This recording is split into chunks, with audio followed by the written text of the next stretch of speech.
En los últimos años, México y el mundo han vivido grandes retos que han puesto a prueba la resiliencia y capacidad de adaptarse de todos. Recientemente hemos visto cómo un conflicto entre dos naciones del otro lado del mundo ha provocado alteraciones en las condiciones de mercado que impactan de manera directa o indirecta las operaciones de los negocios y las empresas. Buen día, gracias por acompañarnos. Soy José Alvarado, responsable de Mercadotecnia Global del Grupo de Acero. Ante estas circunstancias y el contexto de incertidumbre, surgen dudas e inquietudes que algunos de ustedes mismos han externado. Y es por eso que hemos preparado una conversación alrededor de estos temas entre Mauricio Gutiérrez Noriega, director de ventas de México y exportación de Acero, y Alonso Cervera y Santiago Zabalza, ambos expertos del prestigioso banco Credit Suisse. Antes de iniciar la conversación, quisiera presentar brevemente a Alonso y a Santiago. Alonso Cervera es director del equipo de investigación económica de mercados emergentes en el Departamento de Estrategia de Inversión e Investigación de Credit Suisse. Alonso y su equipo han sido clasificados por la encuesta anual Institutional Investor como uno de los mejores economistas que cubren América Latina. Su experiencia laboral incluye cargos en el Banco de México y en la Oficina de Asesores Económicos del Presidente de México. Tiene una maestría en Administración de Negocios de Wharton, de la Universidad de Pensilvania, y es economista del ITAM. Santiago Zabalza es director en el Grupo de Metales y Minería Global de la División de Banca de Inversión de Credit Suisse, basado en Nueva York. Tiene más de 15 años de experiencia en el sector financiero y 8 años de experiencia en el sector de metales y minería. Cuenta con una maestría en Administración de Negocios de la Universidad de Chicago. Y bienvenidos Santiago y Alonso, gracias por aceptar esta invitación. Mauricio, buen día. Te cedo el micrófono para dar inicio a esta charla. Gracias. Muchísimas gracias, Pepe. Quisiera empezar primeramente agradeciendo a Alonso y Santiago por el tiempo que nos están proporcionando para que nos compartan el contexto que estamos viviendo y esto cómo se refleja en nuestras economías y en nuestros mercados de todos nuestros socios y clientes que estamos aquí presentes. Gracias y bienvenidos. Pues primeramente, yo creo, Pepe, lo comentaste muy bien, venimos de un mundo de gran incertidumbre. Empezamos hace un par de años con una guerra comercial entre Estados Unidos y China. Eso se ha venido agravando con el tema de COVID, donde hemos visto un quiebre en las cadenas de suministro mundiales, lo cual ambos casos han llevado a un tema de regionalización y un movimiento un poco alejándose de la globalización que ha conllevado a temas económicos mundiales. A esto pues, le agregamos la reciente guerra entre Ucrania y Rusia, que ha conllevado pocos meses, y la guerra se ve un poco complicado, dos países de 195 países del mundo que hayan presionado de forma fuerte las economías globales. Entonces, con eso, Alonso, ¿tú cómo ves el contexto mundial global de estos temas y cómo lo ven a futuro? Gracias, Mauricio, y gracias, Pepe, y al Grupo de Acero por la invitación. Un gusto estar con ustedes, con sus clientes y amigos. Claramente, al inicio de este año, no anticipábamos en Credit Suisse, yo creo que muchos de los competidores no anticipábamos este conflicto armado, esta invasión terrible de Rusia a Ucrania, no era uno de los factores de riesgo. Y partíamos el 2022 preocupados por la inflación que había venido subiendo, preocupados por qué iban a hacer los bancos centrales en países desarrollados, preocupados por la variante Omicron, que recordarán en enero causó estragos en muchas partes del mundo, incluyendo en México. Pero no teníamos en el radar el tema de la guerra. Y anticipábamos que en el 2022 las economías se iban a desacelerar después de un muy buen 2021, efecto de un rebote del año terrible de la pandemia 2020. Entonces veíamos una desaceleración. Pero el enfoque otra vez estaba en qué va a pasar con la inflación, qué va a pasar con los bancos centrales y cuándo ya podemos decirle adiós al COVID. Llega la guerra, llega la invasión el 24 de febrero y tenemos que reajustar nuestras opiniones, nuestros pronósticos, porque este es un factor de riesgo bien importante que impacta las expectativas de todos en cuanto a crecimiento, inflación, flujos de comercio. Entonces, el 24 de febrero tenemos que volver a hacer los números. Y un poco para resumir, en términos generales, hoy en día en Credit Suisse pensamos que la economía mundial crecerá a una tasa del 3,5% este año. Antes de la guerra el pronóstico era 4%, entonces ya le bajamos medio punto porcentual al pronóstico de crecimiento. El año pasado, como referencia, la economía mundial creció 6%. Entonces venimos en una clara desaceleración.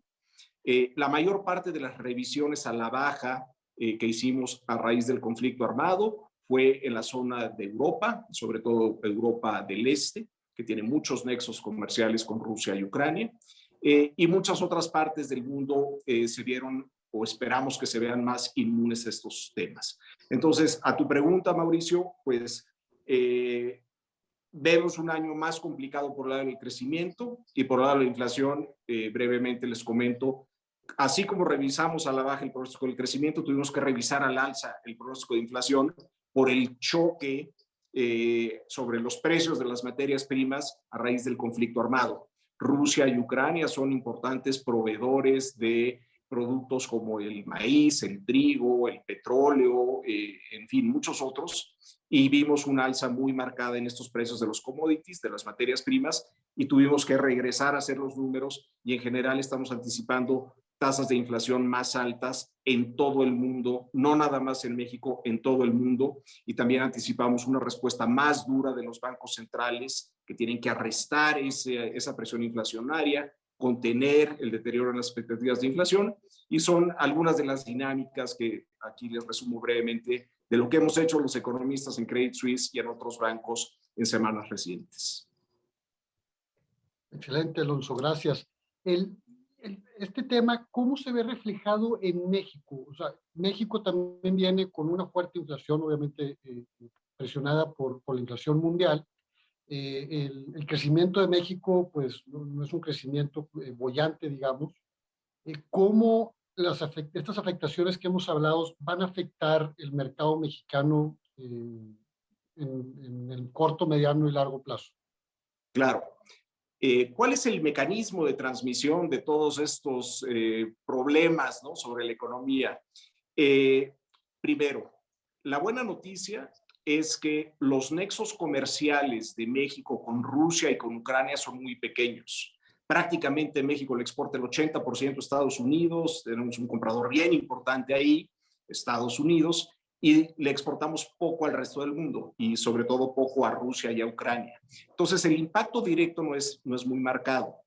El impacto viene siendo indirecto. ¿Cómo nos afecta? Bueno, si las economías desarrolladas se desaceleran por este conflicto armado de alguna forma, si Estados Unidos se desacelera, pues eso nos va a repercutir en probablemente un menor dinamismo en el comercio que tenemos con Estados Unidos.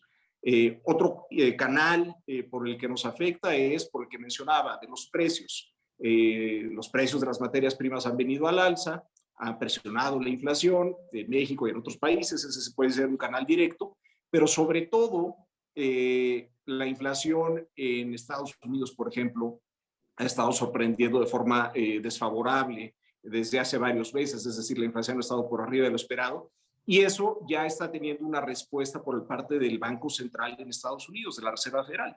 Entonces, ese es otro mecanismo por el cual México se afecta. Si suben las tasas en Estados Unidos, hay menor atractivo para los mercados emergentes. Muchos inversionistas prefieren quedarse en lugares más seguros o en activos más seguros, como los que ofrecen los países desarrollados, y tienen menos apetito por migrar a mercados emergentes como puede ser México. Entonces ese es otro canal. Esos, Mauricio, yo creo que son los dos canales centrales. ¿Cuánto se nos desacelera el mundo? ¿Cuánto se desacelera Estados Unidos por estos conflictos, por el COVID, etcétera? Y ¿cuál es el impacto colateral de tener una mayor inflación, tasas más altas en todo el mundo y probablemente un menor apetito por riesgo para venir a países como México? Eso es como yo lo resumiría. Gracias, Alonso. Oye, y hablando de la inflación actual es un tema que está siendo derivado de una presión por la oferta, o sea, por los costos, o es algo que viene derivado de una demanda fuerte. Porque si vemos que las economías están creciendo, que las economías no están creciendo de forma boyante, ¿y qué está derivando esta inflación? Ahí yo lo que, como lo propondría analizar es qué pasó con la inflación en 2020, 2021 y en lo que va de este año. En 2020, la inflación se colapsó en muchas partes del mundo porque nos mandaron a casa, las economías cerraron, se desplomó la demanda por servicios sobre todo, entonces los precios bueno, no había ni vuelos comerciales, pero los precios de restaurantes, hoteles, en el suelo a nivel mundial era un efecto de demanda. No había demanda, la gente estaba guardada en su casa. ¿Qué empieza a suceder en 2021? Empiezan a reabrir las economías, empiezan a darse las vacunas y la gente quiere salir, la gente quiere demandar y hay una mayor demanda que en el 2020, pero la oferta le pone una restricción a si podemos satisfacer o no nuestra demanda. Las empresas no pudieron empezar a producir tan rápido como lo demandaban los consumidores. Habían cuellos de botella en la producción, sobre todo de bienes manufacturados. No habían autos disponibles, no habían televisiones, entonces los precios empezaron a subir otra vez porque se empezó a recuperar la demanda y la oferta tardó en recuperarse. Lo que ha pasado en fechas recientes, esa fue, digamos, la historia del 2021 brevemente, y ahora en el 2022, pues las fricciones, la incapacidad de la oferta agregada de recuperarse, le sigue poniendo presiones al alza a los precios. Seguimos hablando hoy en día, en abril, ya tarde en abril, del confinamiento en ciudades chinas, millones de ciudadanos chinos guardados como nos guardamos aquí en México hace 2 años, porque ahí el virus ahora está más bravo que nunca. Entonces, con este tema, la inflación, si la oferta no se puede recuperar y la demanda en muchas partes del mundo ya está más normal, pues tenemos una presión en los precios. A eso le sumamos el conflicto armado, cómo se han disparado los precios de la energía, porque no sabemos qué va a pasar con la oferta de energéticos a nivel mundial, siendo Rusia un importante proveedor, y se nos complica todo el tema de inflación. Y ahí yo sí quiero ser puntual. Las sorpresas de inflación no son exclusivas de México. El mundo está teniendo un problema de inflación muy marcado. Vamos a acabar este año con una tasa de inflación superior al 6% a nivel mundial, cuando hace un par de años estábamos en tasas de inflación del 2%. Hoy Estados Unidos tiene una inflación cercana al 8% anual, la más alta en 40 años. Entonces no es exclusivo de México y otra vez, desafortunadamente, todo esto obliga a una reacción de los bancos centrales para decir, nuestro mandato es contener la inflación, mantenerla baja. Nuestro mandato es que no se deterioren las expectativas de inflación y ante esta presión alcista en los precios, pues viene una reacción de política monetaria que suban las tasas para contener la inflación. Esto nos agrava el problema del crecimiento y yo creo que todavía está por verse si los bancos centrales van a ser exitosos o no en la contención de la inflación. En el caso de México, yo proyecto que la inflación este año cerrará en 7%. El año pasado fue 7.4%, entonces ya muy rápido vamos a haber acumulado casi 15% de inflación en 2 años, cosa que no sucedía en mucho tiempo. Entonces son tiempos bien complicados, sin duda, por varios ángulos. O sea, queda claro que la inflación viene antes del conflicto, y el conflicto lo ha venido a agravar, sobre todo en ciertos insumos donde Ucrania y Rusia participan de forma, o sea, participan de forma fuerte, ¿no? Sí. Como es el maíz y el petróleo y la energía. ¿Qué pasaría si el conflicto hoy cesara? O sea, si se acaba el conflicto hoy, ¿veríamos una mejora? ¿Veríamos o ya es algo que aún y con una resolución se vería afectado?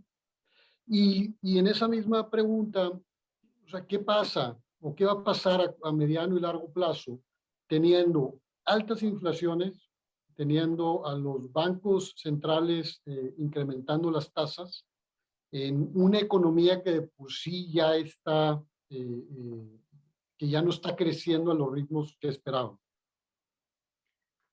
Perfecto. ¿Estás hablando en esta última pregunta sobre el caso mexicano o sobre la economía mundial?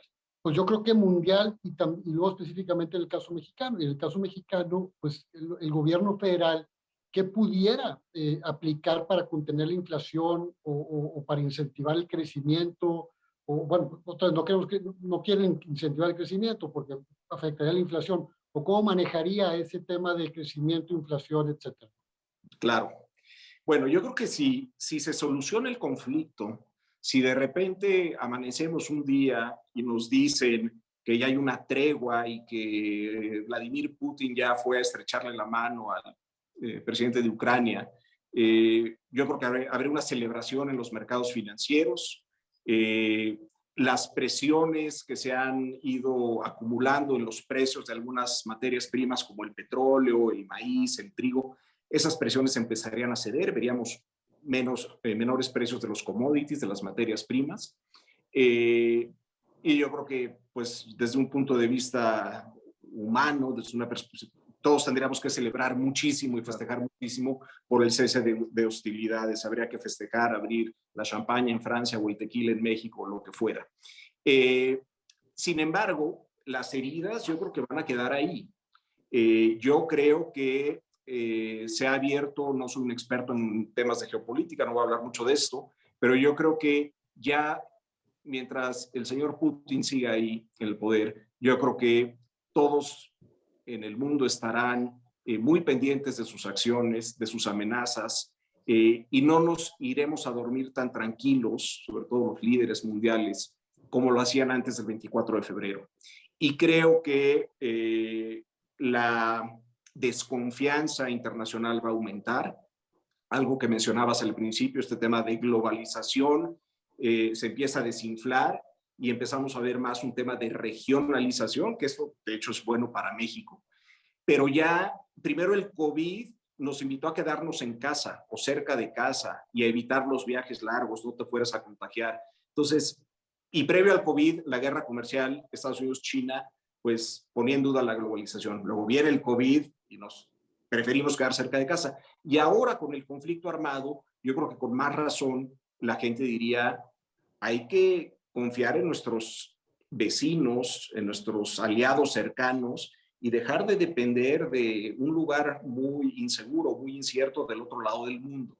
Entonces, esa sería un poco la secuela de mediano y de largo plazo si el conflicto terminara hoy. Entonces, de corto plazo, habría razones para festejar, lo veríamos en los precios de los activos, de los commodities, etcétera, pero de mediano plazo nos quedaríamos con ese mal sabor de boca de dónde llegó esta guerra y por qué y cuántas más vienen. Y a tu segunda pregunta, yo creo que primero, para el lado de la economía global, yo creo que sería una buena noticia si esto se desactivara de forma repentina. Creo que habría mayor apetito para tomar riesgo, mayor confianza para invertir por parte de las empresas, mayor inclinación para gastar por parte de los consumidores. Entonces, en el margen tal vez le veríamos un piso a los pronósticos del crecimiento. En el caso de México, pues yo creo que en este entorno se mejore o no la guerra, de lo que hay que estar bien conscientes y procuraré no ser muy pesimista, es que la economía en México, el principal problema es el del bajo crecimiento. Ahora le sumamos el tema de una mayor inflación, que es también un problema grande, pero en México la economía ha quedado de ver a los mexicanos. Seremos de los pocos países en Latinoamérica que en 2022 no habremos recuperado el nivel del PIB previo a la pandemia. ¿Quiénes nos van a acompañar en esa lista? Ecuador, Belice y Venezuela. Todos los demás países en la región ya van a haber crecido más. Entonces, tenemos esa cuenta pendiente en cuanto al crecimiento. Yo no veo que vaya a haber un estímulo fiscal o monetario por parte de nuestras autoridades para impulsar el crecimiento. El presidente López Obrador es muy austero en lo fiscal.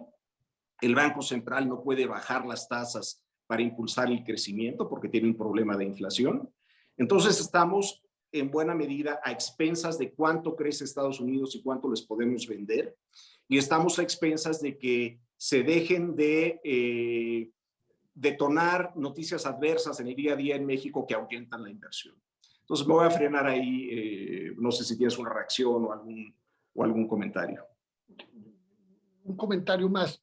O sea, comentas que estamos a expensas de lo que crees que Estados Unidos, y lo que Estados Unidos quiera comprar.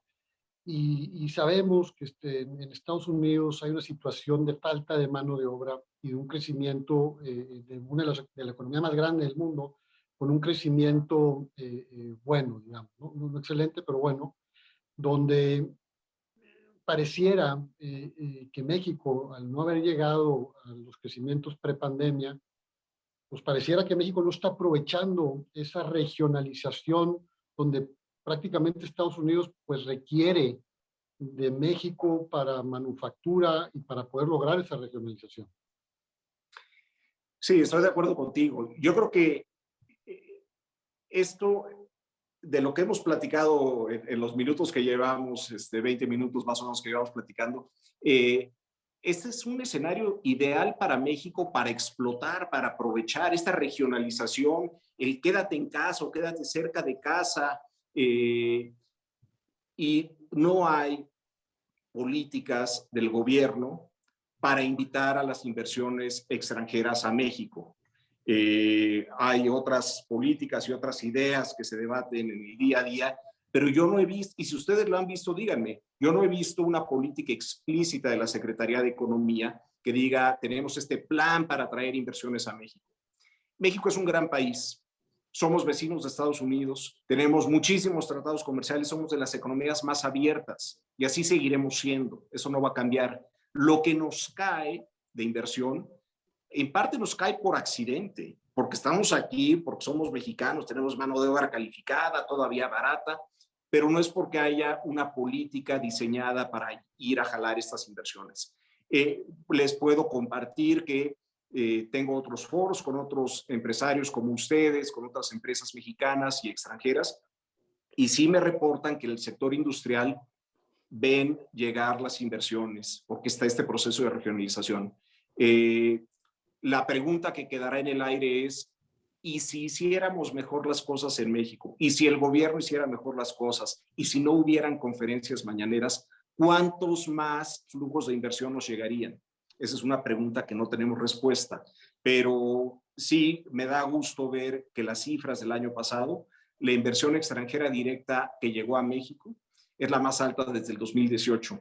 Fueron 38,000 millones de dólares aproximadamente, es una muy buena cifra, y ojalá que las aguas se calmen en México, que ya no haya tanta discusión sobre temas irrelevantes, y ojalá y podamos ser un imán para traer esas inversiones. Y sí, y termino con lo siguiente, también escucho evidencia anecdótica de empresas mexicanas que querían salir a crecer a Estados Unidos, a crecer en Estados Unidos, y que se regresaron porque no encontraron mano de obra allá. Entonces, empresas, bienes de consumo o otros tipos de bienes que dijeron, vamos a abrir una planta allá, tal vez porque me gusta más el marco jurídico allá. Dijeron de reversa, porque allá no hay trabajadores. Los trabajadores siguen estando aquí, hay que aprovechar y ojalá que podamos cambiar el chip para que la inversión privada en México finalmente sea un motor para destrabar este problema de crecimiento que llevamos ya varias décadas. Excelente, Alonso, muchas gracias. Hablando de todo este tema de la regionalización, del conflicto, de las cadenas quebradas, etcétera, me paso un poco a ver si Santiago nos puedes apoyar con tu conocimiento al tema del acero. El acero, pues hemos vivido, obviamente vivimos el 2020 un tema en los precios derivado de una demanda fuerte mundial. En México también tuvimos una demanda fuerte. Y a principios de este año, con la guerra de Ucrania, hay una fuerte presión en los precios de los commodities, específicamente del acero, que se ha visto reflejado en, obviamente, los precios. Y pero hay un tema donde no hay cierta demanda, sobre todo en ciertos países como México. ¿Cómo están viendo la situación? ¿Cómo es que países como Ucrania y Rusia, que no son dependientes, por ejemplo, del acero de reciclar o de los hornos de arco eléctrico, cómo eso conlleva una afectación en los insumos para la producción del acero? Bueno, Mauricio, muchas gracias a vos y a Pepe y a todo el equipo. Un gusto estar acá. Bueno, un montón de cosas que Alonso venía comentando, obviamente son totalmente trasladables a lo que sucede en la industria del acero, pero creo que para entender bien lo que está pasando a raíz del conflicto con Rusia y Ucrania, lo primero que hay que entender es la relevancia, ¿no?, que tienen esos países en el mercado mundial del acero y otros insumos. Para que la audiencia tenga una idea, si vos juntás a Rusia y Ucrania, los dos juntos son el tercer exportador mundial de acero. Si juntás Rusia y Ucrania, detrás de China y Japón. Solo Rusia es el tercero. Ucrania sería el noveno, pero los dos juntos son un bloque que representa la tercera exportación mundial de acero. Gran parte de ese acero va a Europa. Europa es obviamente de los mercados que está más expuestos a Rusia, pero Estados Unidos también importa, creo que alrededor de un cuarto de los aceros semiterminados de Rusia. Por lo pronto también hay exposición ahí. Turquía es otro país que también tiene una gran injerencia de importación de acero de Rusia. Eso por el lado del acero. Por el lado de los insumos, para que también la audiencia entienda, Rusia es uno de los principales exportadores de hierro en barra, que es uno de los principales insumos en la producción de acero, sobre todo en el proceso de hornos tradicionales, ¿no? No hornos eléctricos. Estados Unidos, por ejemplo, para que se una idea, si vos juntás a Rusia y Ucrania, 60% de la importación de hierro en barra viene de Rusia y Ucrania. O sea, Estados Unidos importa, del total de su importación, 60% viene de Rusia y Ucrania. Creo que alrededor de un tercio va hacia Europa. Otro insumo para que la gente entienda, Rusia es uno de los principales exportadores de carbón metalúrgico, otro insumo que es esencial para la producción de acero, sobre todo vía el mecanismo de hornos tradicionales no eléctricos. Un tercio de la exportación de carbón metalúrgico va hacia Europa. De nuevo, una exposición bastante fuerte. Ni hablar de la energía, ¿no? O sea, creo que hoy Europa está importando más del 30% del gas natural de Europa.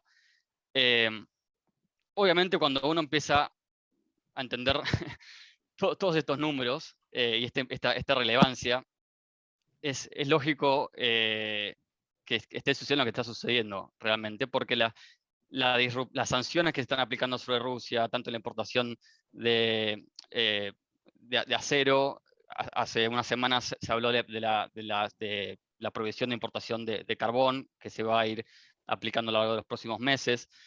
Realmente está disrumpiendo todas las cadenas de suministro, como vos hablabas un poco, Mauricio, y obligando a los países a, digamos, encerrarse más en sus regiones, rebalancear su comercio, buscar otros socios comerciales. Pero bueno, lógicamente todo eso sucede en un contexto donde todavía la economía sigue creciendo, la actividad económica sigue creciendo, la demanda todavía es constructiva.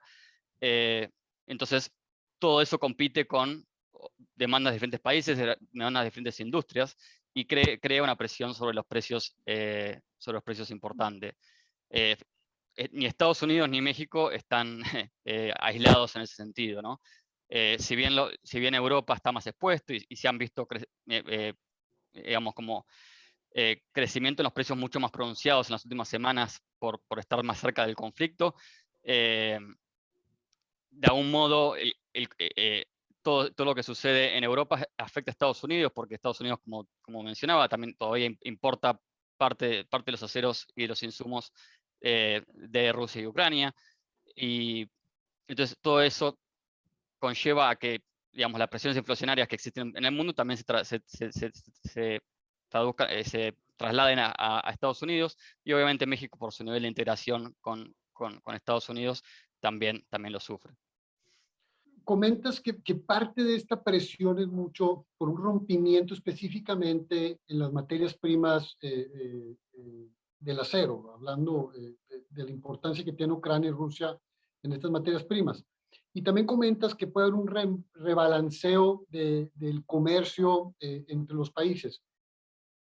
¿Qué tan factible es que ese comercio sea rebalanceado en los siguientes meses? ¿Y quién puede reemplazar esas materias primas si Ucrania y Rusia siguen estando limitados en la exportación de estos materiales?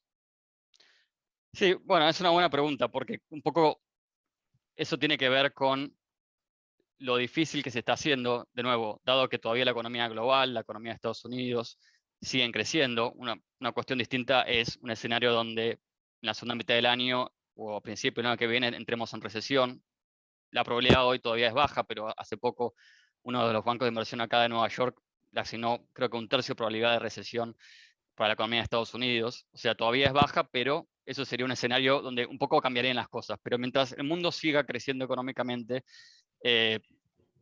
estos cuellos de botella y esta caída en la oferta va a seguir, digamos, obviamente causando presiones inflacionarias. ¿Qué países pueden reemplazar a Rusia y Ucrania? Bueno, China es el primer candidato.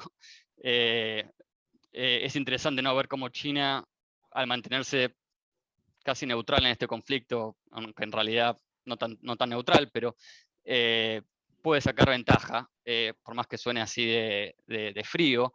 Obviamente China es el principal exportador de acero del mundo, todos lo sabemos.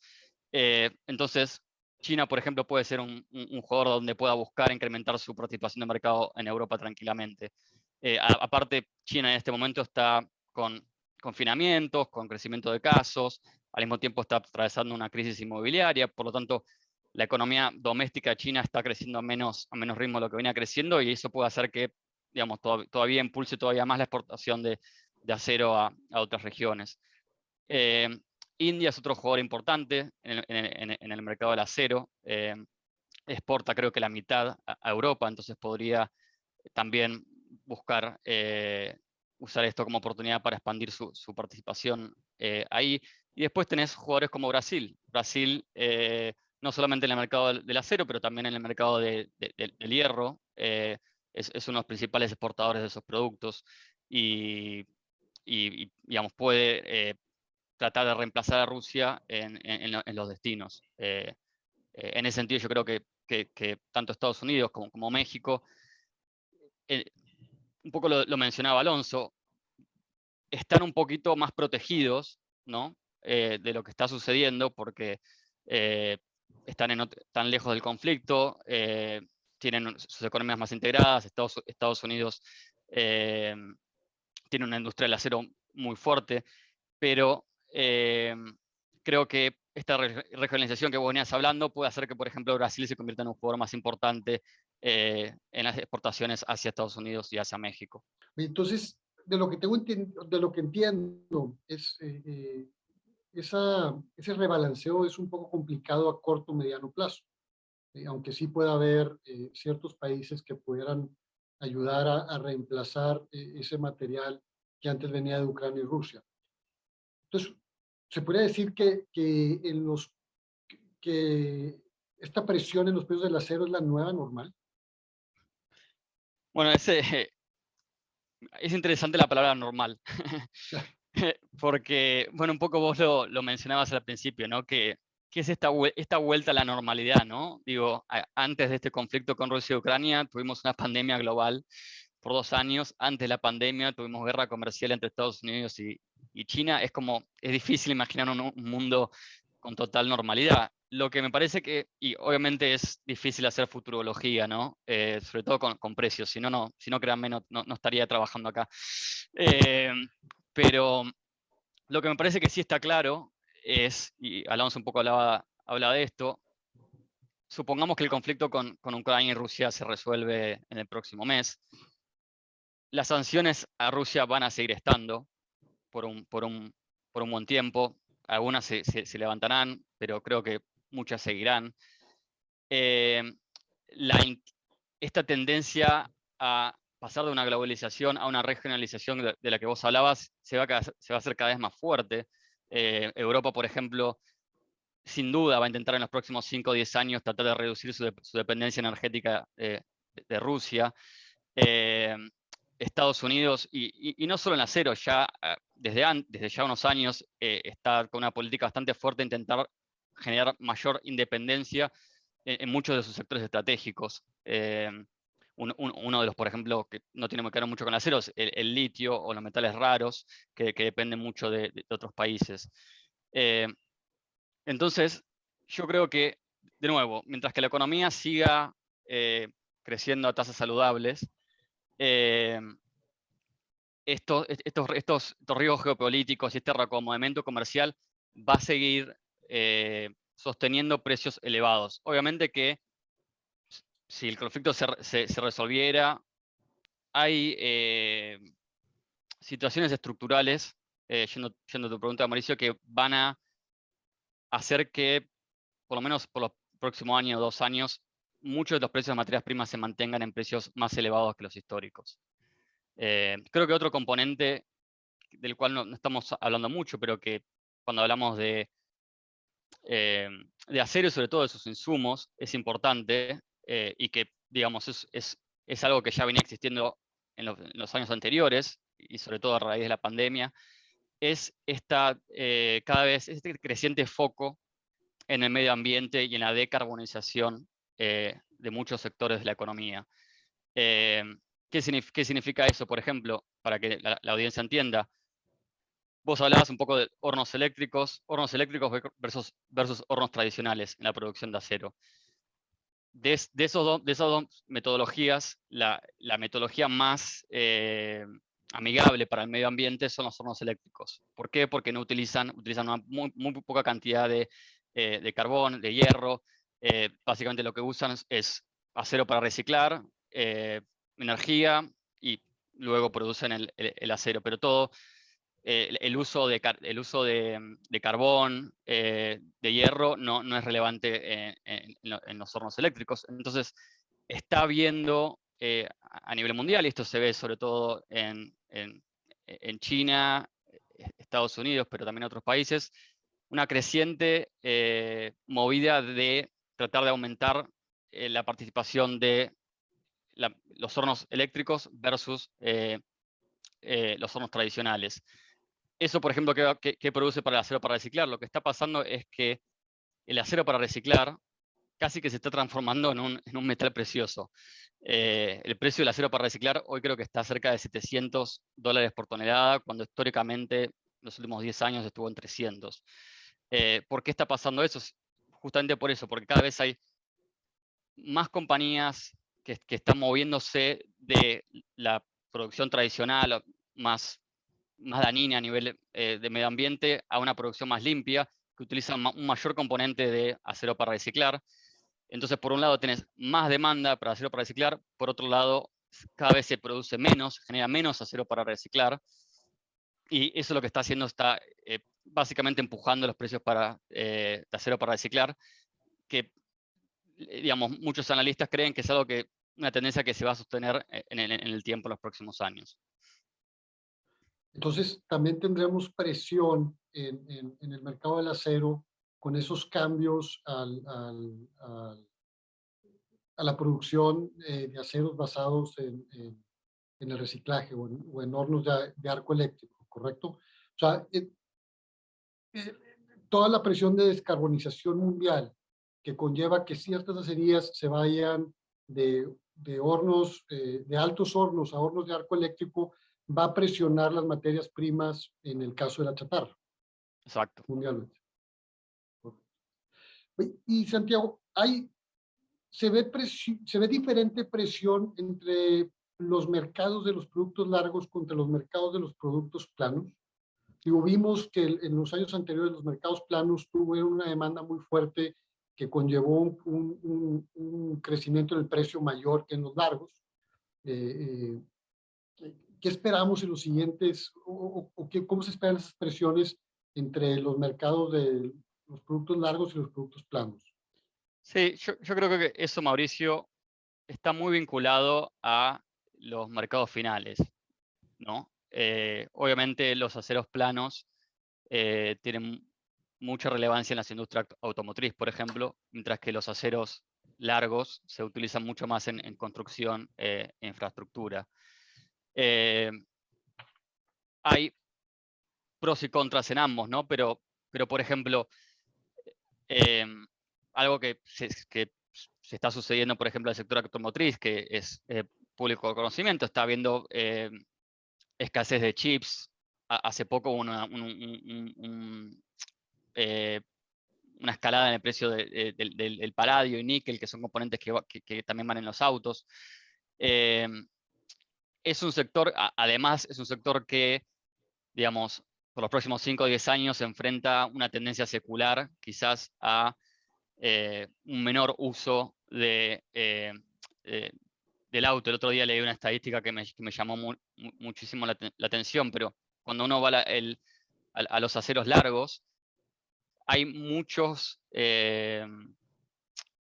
catalysts que uno puede pensar que pueden llegar a sostener y empujar ese sector. En Estados Unidos es un claro ejemplo, ¿no? Con 1.3 trillón, ¿no? de una ley de infraestructura para los próximos 5 años va obviamente a impulsar muchísimo el sector de la construcción, pero no solamente es Estados Unidos. La mayoría de los países cuando quieren impulsar su economía invierten y dan incentivos para el sector de la construcción e infraestructura. Entonces por ese lado también es positivo. Pero yendo a tu pregunta, va a depender mucho de cómo se van dando esas dinámicas en los próximos años. Pero yo creo que los aceros largos, en particular, de nuevo, en tanto y cuando la economía y el crecimiento económico siga estando, tienen buenos fundamentos. Excelente, Santiago. Entonces, como lo hemos platicado, yo creo que la nueva normal se llama incertidumbre. Yo creo que vamos a seguir teniendo una incertidumbre geopolítica, económica, social grande. Existe la posibilidad de que la situación de bajos crecimientos con una inflación conlleve a varios países incentivar la construcción para reactivar sus economías a mediano plazo, lo cual posiblemente conlleve a mediano plazo también una demanda de los productos largos hasta cierto punto. Espero que sea cierto. También yo creo que queda muy claro que México estamos en una posición geográfica ventajosa. El que le saquemos ventaja a esa oportunidad geográfica que tenemos, obviamente depende de nosotros. Yo creo que varios de nuestros clientes industriales que se enfocan a la manufactura podrán aprovechar hasta cierto punto esta ventaja que tenemos de este acercamiento con la economía más grande del mundo, lo cual pudiera conllevar también un crecimiento interno de México que pudiera también ayudar a todos nuestros socios y socios enfocados en la distribución de productos en México. Con eso, no sé si tengan algún último comentario, Santiago, del mercado acerero mundial y de México, igual Alonso de los mercados y economías mundiales y de México. No sé, Santiago, si quieres empezar tú. No, creo que un poco las conclusiones, si hay que resumirlo, es todavía hay muchísima incertidumbre. De hecho, nadie tiene claro cuánto va a durar este conflicto de Rusia y Ucrania. No podemos decir que termina en un mes, pero quizás se alargue muchísimo más. Esta incertidumbre de Rusia y Ucrania viene a quizás agravar ciertas tendencias que ya existían antes, a raíz de la pandemia, en términos de cadenas de suministro y en particular para el acero, el hierro, el carbón, pero muchísimas otras materias primas también. Pero hay diferentes, creo que tendencias que nos indican que en los próximos años, de nuevo, asumiendo que la economía y el crecimiento económico sigue su ruta, que esas presiones inflacionarias a raíz de quizás una oferta más limitada versus la demanda van a seguir existiendo. Gracias, Santiago. Alonso, ¿algún último comentario o idea de lo que esperamos o de lo que podemos hacer para posicionarnos mejor ante esta incertidumbre global? Claro, bueno, primero agradecerte otra vez, Mauricio, por la invitación. Y bueno, a manera de conclusión, lo que yo diría es, el nivel de incertidumbre está altísimo, estamos viviendo tiempos inusitados ya desde hace varios años, y esto no pinta para que se aclare pronto. Entonces hay que ser cuidadosos, conservadores, y hay que tener los pies en la tierra, sabiendo que esto no va a ser un paseo en el parque. Por el lado del crecimiento en México, otra vez, vamos a batallar para crecer. Tengo poca esperanza de que haya un estímulo monetario fiscal para sacarnos del bache, y sí va a depender de nosotros, de la empresa, del sector privado, para tratar de potenciar el crecimiento en México lo más que se pueda, aprovechando otra vez muchas de nuestras ventajas competitivas, aprovechando el TEMEC, aprovechando nuestra posición geográfica y aprovechando este movimiento para quedarse más cerca de casa empresas y familias. Espero equivocarme para bien, que el crecimiento sea mejor del que anticipamos y que la inflación sea más baja, pero bueno, ya el tiempo lo dirá. Y muchas gracias otra vez. Oigan, pues muchísimas gracias, Alonso, Santiago, por su tiempo, por compartir con nuestros socios y clientes y con nosotros el conocimiento que tienen y el expertise que tienen. Está claro que México tiene una oportunidad muy grande, está en nosotros aprovecharla.